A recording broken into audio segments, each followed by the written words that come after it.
என் பேர் அரவிந்த். நான் இப்போதுதான் வேலைக்காக நகரத்திற்கு வந்தேன். நான் நகரம் வந்த செய்தியை எனது நண்பர் கார்த்திக்கிற்கு தெரிவித்தேன். கார்த்திக் எனது சமூக ஊடக நண்பர். எங்கள் நட்பு டிஜிட்டல் முறையில் இருந்தது, ஆனால் மிகவும் ஆழமாக இருந்தது. நான் நகரத்தை அடைந்ததும் கார்த்திக் என்னை ஸ்டேஷனில் இருந்து நேராக தன் வீட்டிற்கு அழைத்து சென்றான். கார்த்திக்கின் வீட்டிற்கு வந்ததும் என் கண்கள் ஒரு அழகான பெண்ணின் மீது விழுந்தன. நான் அவளை கார்த்திக்கின் சகோதரி என்று நினைத்தேன்.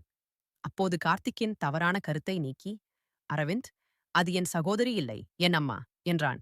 அத்தை விஷாலி மிகவும் அழகாகவும் இளமையாகவும் இருந்ததால் நான் அவளை அவன் சகோதரி என்று நினைத்தேன்.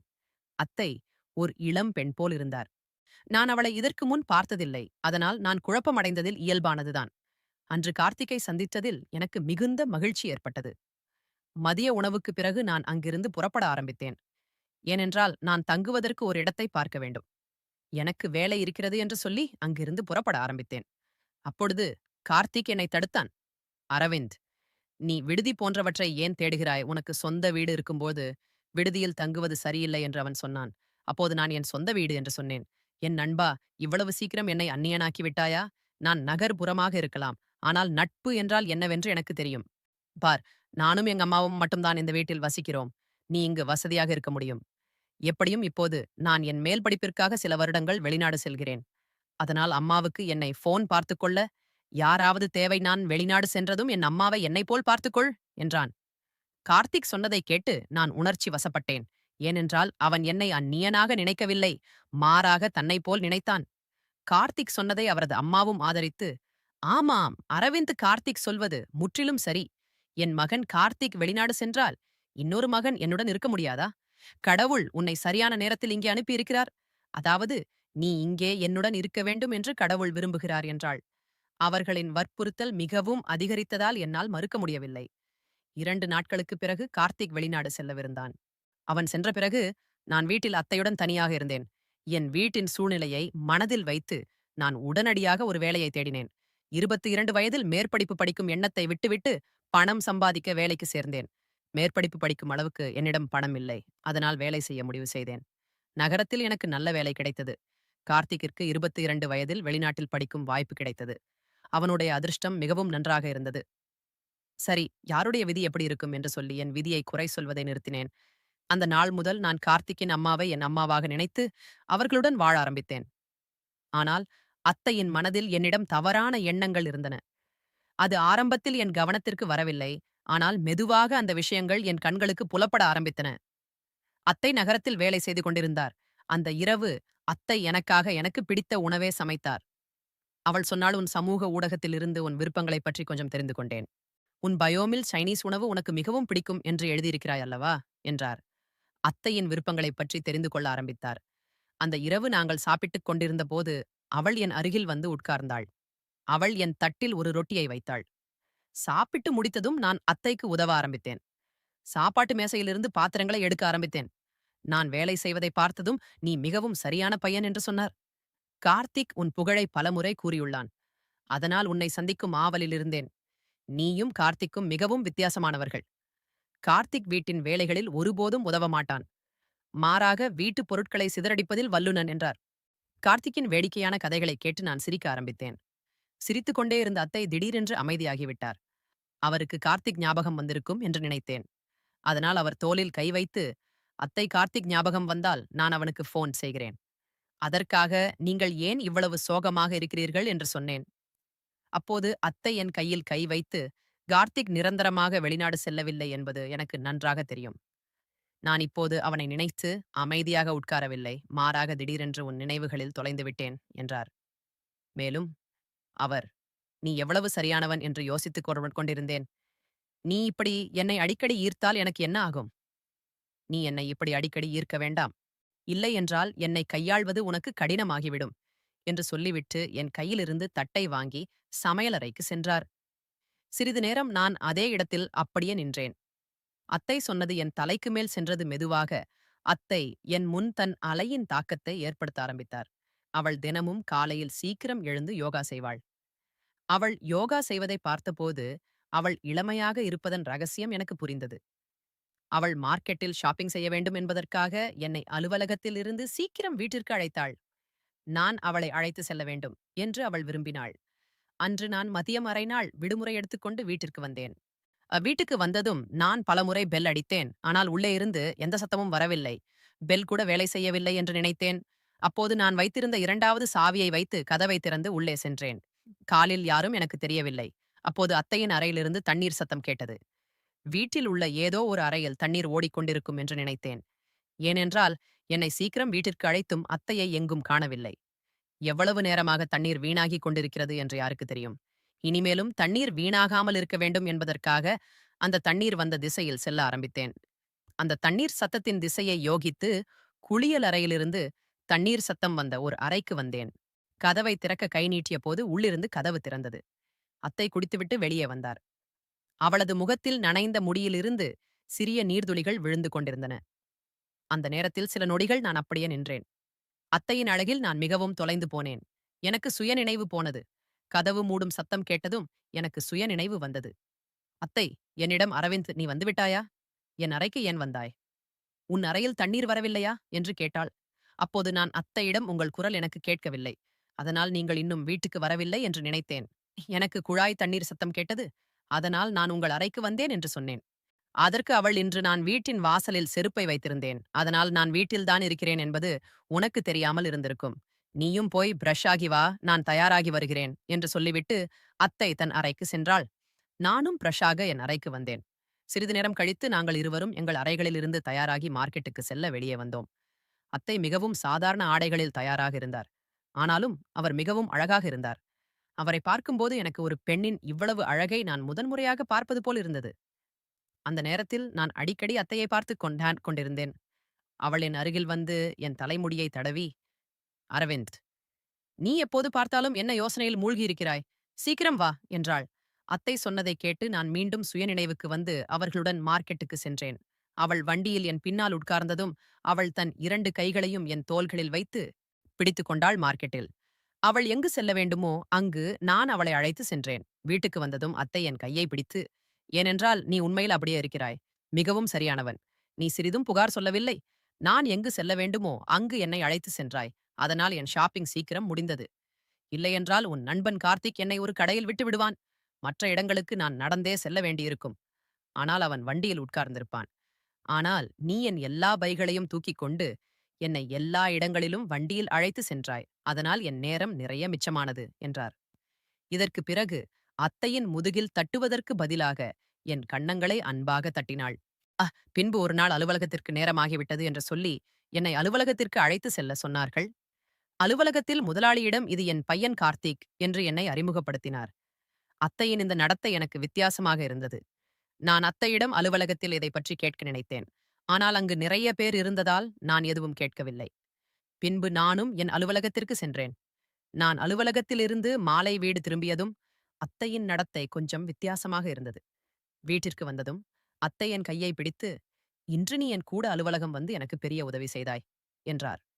தை என்னிடம் பேசிக் கொண்டிருந்த போது திடீரென்று இடிபலமாக அடித்தது. அந்த சத்தத்தால் அத்தை பயந்து என் முதுகின் பின்னால் ஒழிந்து கொண்டார். இடி சத்தம் நின்றதும் அத்தை என்னை விட்டு விலகி போகும்போது என் கன்னத்தை கிள்ளி, நீ சீக்கிரம் வீடு வந்தது நல்லது. பார் வந்த சிறிது நேரத்தில் இவ்வளவு பலமாக மழை பெய்யத் தொடங்கிவிட்டது என்றார். அத்தை என் மீது அதிகமாக அக்கறை காட்டத் தொடங்கினார். அவரது இந்த அக்கறை எனக்கு பிடித்திருந்தது. அதே நேரத்தில் அவர் மீது எனக்கு சில சந்தேகங்களும் இருந்தன. அந்த நேரத்தில் அத்தை வாசலில் நின்று ஆர்வமாக மழையை பார்த்துக் கொண்டிருந்தார். ஆனால் வெளியே செல்ல பயந்தார். அவர் முகத்தை பார்த்தால் அவர் மழையில் நனைய விரும்புவது தெளிவாக தெரிந்தது. உடனே நான் அவர் கையை பிடித்து அவரை வெளியே வளாகத்திற்கு அழைத்து சென்றேன். அத்தை மழையில் நனைய பயந்தார். ஆனால் நான் அவர் கையை பிடித்து மழையை அனுபவிக்க சொன்னேன். மழையை அனுபவிக்கும்போது அவர் முகத்தில் இருந்த மகிழ்ச்சியை பார்த்து நானும் மிகவும் மகிழ்ச்சி அடைந்தேன். அத்தையைப் பற்றி என் மனதில் என்ன உணர்வுகள் வந்தன என்பது எனக்கே புரியவில்லை. அத்தை ஒரு பாலிவுட் திரைப்பட நடிகை போல மழையில் நனைய ஆரம்பித்தார். அவர் மழையில் குறும்புத்தனமாக என் அருகில் சுற்றி சுற்றி வந்து என் கையை பிடித்து நடனமாட முயற்சித்தார். அப்போது அத்தை என்னிடம், அரவிந்த், நீ உண்மையிலேயே மிகவும் வித்தியாசமானவன் என்று உன்னுடன் மழையில் நனைந்தபோது நான் ஒரு திரைப்படத்தின் கதாநாயகி போலவும் நீ என் கதாநாயகன் போலவும் உணர்கிறேன் என்றார். இயல்பாக சொன்னார். ஆனால் அது என் மனதில் ஒரு வித்தியாசமான தாக்கத்தை ஏற்படுத்தியது. வீட்டிற்குள் நுழைந்ததும் அத்தை எனக்காக துண்டு கொண்டு வந்து என் தலைமுடியை துடைக்க ஆரம்பித்தார். அப்போது எங்கள் கண சந்தித்தன அத்தை என்னை மிகவும் அன்பாக பார்த்தார். அரவிந்த், நீ என்னுடன் பேசும் விதத்தில் கார்த்திக் ஒருபோதும் பேசியதில்லை. அவன் எப்போதும் படிப்பில் பிஸியாக இருப்பான் என்று சொல்லிக் கொண்டிருந்தார். அப்போது நான் அவரிடம், அத்தை, உங்கள் முதலாளியிடம் என்னை கார்த்திக் என்று ஏன் அறிமுகப்படுத்தினீர்கள்? இதன் பொருள் என்ன என்று கேட்டேன். இதை கேட்டதும் அத்தை திடுக்கிட்டு அங்கிருந்து சென்று விட்டார். ஆனால் இரவில் தூங்கும் நேரத்தில் அத்தை என்னை தன் அறைக்கு அழைத்தார். இன்று எனக்கு மிகவும் பயமாக இருக்கிறது. இன்று நீ என்னுடன் தூங்க முடியுமா என்று கேட்டார். உதவி என்ற முறையில் நான் அத்தையின் அறையில் தூங்க ஒப்புக்கொண்டேன். அந்த இரவு அத்தையின் அறையில் தூங்கும்போது யாரோ எங்கள் அறையை உளவு பார்ப்பது போல் எனக்கு அடிக்கடி தோன்றியது. என் கண்கள் கதவுக்கும் ஜன்னலுக்கும் மாறி மாறி சென்றன. தூங்குவதற்கு முன்பு நான் அத்தையை பார்த்தபோது அவர் எனக்கு தெரிந்தார். அரவிந்த், நீ இன்னும் தூங்கவில்லையா என்று அத்தை கேட்டார். யாரோ இந்த அறையே உளவு பார்ப்பது போல் எனக்கு தோன்றுகிறது என்று நான் பதிலளித்தேன். அதற்கு அத்தை, எனக்கும் அப்படித்தான் தோன்றுகிறது. அதனால்தான் நானும் தூங்கவில்லை என்றார்.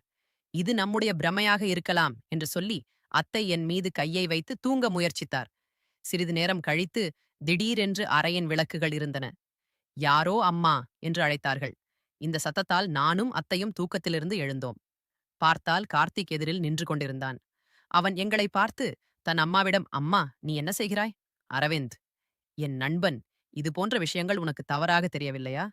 உன்னை அம்மா என்று சொல்லக்கூட எனக்கு வெட்கமாக இருக்கிறது என்றான்.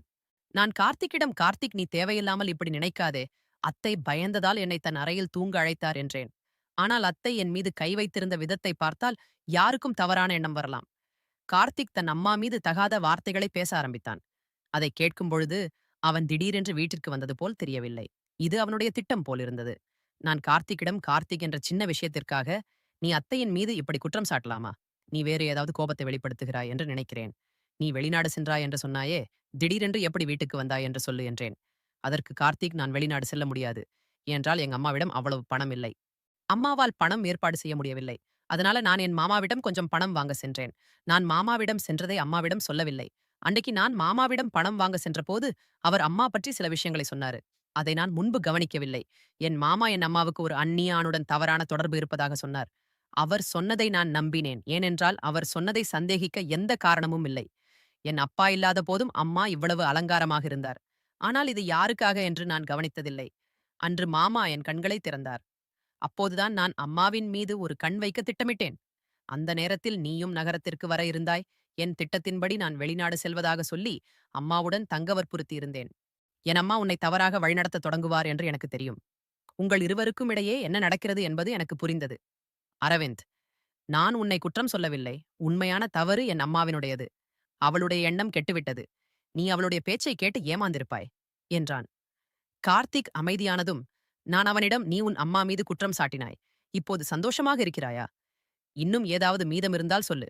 ஏனென்றால் உனக்கு இனி பேச வாய்ப்பு கிடைக்காது என்றேன். கார்த்திக், நீ எங்களை பார்த்தாய், ஆனால் நீ பார்க்க வேண்டியதை பார்க்கவில்லை. அவர் என்னை அலுவலகத்திற்கு அழைத்து சென்றார். ஏனென்றால் அவருடைய புதிய முதலாளி அத்தையை தவறான முறையில் கண்காணிக்கிறார். அதனால் அவர் தனியாக இல்லை. அவருடன் அவரது 22 வயது மகன் இருக்கிறான் என்பதை காட்ட வேண்டும். முதலாளிக்கு தன் மகனின் பயத்தை காட்ட அவர் என்னை அலுவலகத்திற்கு அழைத்துச் சென்றார். உன்னை அலுவலகத்திற்கு அழைத்தபோது நீ ஒருபோதும் போகவில்லை. இப்போது கூட அவர் என் மீது கை வைத்து தூங்கிக் கொண்டிருந்தார்.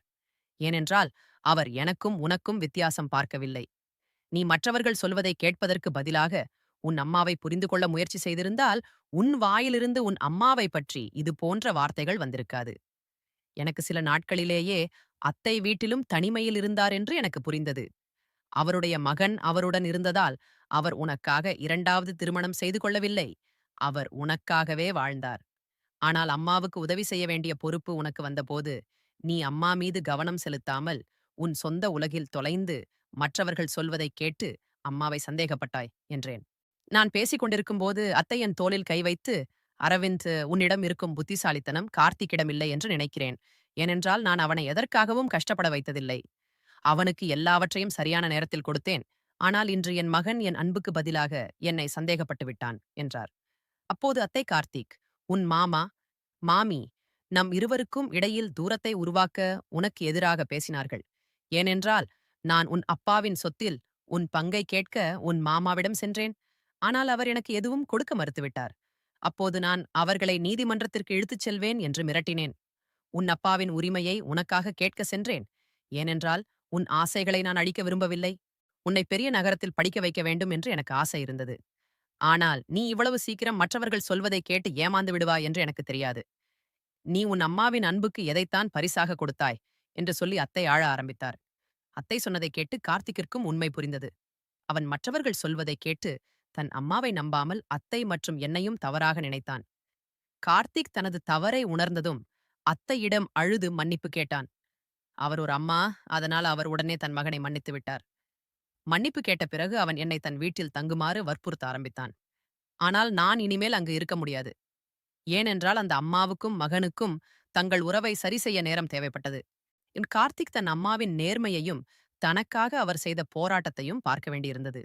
ஏனென்றால் தன் அம்மாவின் கடின உழைப்பின் அருமை அவனுக்கு தெரியவில்லை.